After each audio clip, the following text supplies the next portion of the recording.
पाठक जी, विरासत गलियारे को लेकर के सपा का एक डेलीगेशन आया था, इस बारे में आप क्या कहेंगे?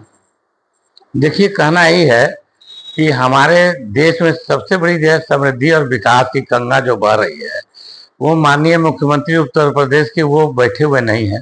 रात दिन सतत प्रयास से कर रहे हैं काम। मुआवजा देने की बात है पाड़े हाथा के हमारे व्यापारियों को, तो व्यापारियों का हितैषी कौन है दुनिया जानती है। भाजपा से बढ़ के व्यापारियों के हितैषी कोई पैदा ही नहीं हुआ है। ये माता दिन ब्राह्मण पंडित होकर के बुद्धि बर्बस्त हो गया उनका। ये बताइए, वो डेलीगेट लेके आए हैं तो ठीक किया भाई, उनकी पार्टी की बात है, अपने पार्टी को सब चाहता है बढ़ाएं। लेकिन ये बताइए, जहां पर ऑलरेडी मामला क्लियर हो गया वहां उनको आने की सोचना चाहिए भाई कि हम यहाँ पर आ रहे हैं। ऑलरेडी मुआवजा की घोषणा मुख्यमंत्री रात को जाके कर दिए और पूरा वहां की पूरा जनता खुश, व्यापारी खुश। और जो व्यापारियों ने विरोध किया तो ये शर्म की बात है कि आप आकर के यहाँ पर इतना बड़ा नेता विधानसभा का अध्यक्ष रह चुके हैं, एक इतने बड़े प्रतिष्ठित व्यक्ति पर यदि ऐसी आरोप व्यापारी लगा दे तो वापस जाओ, तो इससे बड़ा और क्या बात हो सकती है। बड़ी दुख की बात है।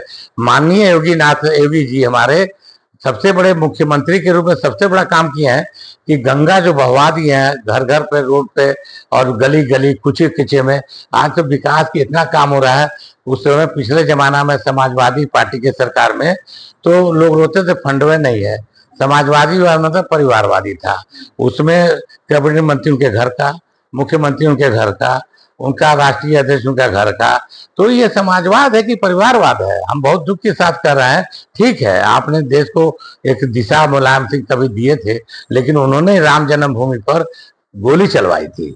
तो ये जनता देखी है। और हमारे जो निरी जनता मारी गई अयोध्या प्रकरण पर, राम जी को स्थापना के लिए 25 साल संघर्ष हुआ था। क्या बात कर रही समाजवादी पार्टी? बहुत दुख है। हमारे योगी आदित्यनाथ का कहीं टुकड़े पर भी नहीं ये लोग आ सकते हैं, उनके किसी पसंगे में भी नहीं खड़ा हो सकते हैं। आज वो फंड का इतना फंड है, काम नहीं मिल रहा है। आप देखिए, यहीं पर हमारा पंचमुखी हनुमान मंदिर के पास में वो विश्व लेवल का जो है वो बन रहा है आपका जो पिकनिक स्पॉट। कितना 900 करोड़ रुपया की वो अलॉट हो गया। अब 8 साल भर में उसकी रूपरेखा आपका बाईपास देवरिया गोरखपुर बदल जाएगी। तो ऐसे तमाम काम हो रहे हैं। देवरिया से आपका नौसर से पटलेगंज का रोड का जो तेजी से काम हो रहा है।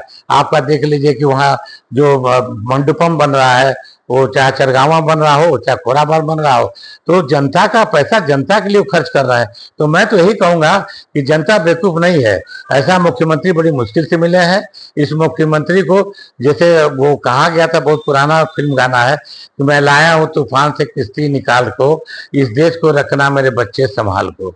तो हमारे बच्चे के सबको जनता में यही अनुरोध है कि योगी ऐसा मुख्यमंत्री को खोने का भूल कोई न करे। योगी ऐसा कर्मठ, योगी ऐसा जुझारू, योगी ऐसा त्यागी, जिसने घर छोड़ा, परिवार छोड़ा, माँ को छोड़ा, बहन को छोड़ा, भाई को छोड़ा, वो क्या देश के लिए करेगा? किसके लिए करेगा योगी जी?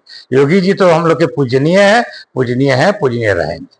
यानी गोरखपुर में जो विकास हो रहा है, उस विकास से समाजवादी पार्टी के कार्यकर्ताओं को जलन हो रही है। सर, आपके कहने का तात्पर्य ये है? एक नंबर जलन है। और यही नहीं, बसपा के सरकार में खाली टिकट बिकती थी और सपा के सरकार में खाली जो है गुंडई होती थी। आज महिलाएं शाम को 8 बजे रात को घूम रही हैं। हमारे हर मोहल्ले में जाके देख लीजिए, कहीं गुंडे बदमाश दिखाई नहीं दे रहे हैं। क्या कारण है भाई? आपने बहुत अच्छा चलाया था सपा की सरकार में। बलात्कार रोड पे होता था, खड़े खड़े होता था। उसके बाद पब्लिक को गोली लगती थी दिन में 12:40 पे। आज योगी के राज में कोई बदमाश दिखाई दे रहा है?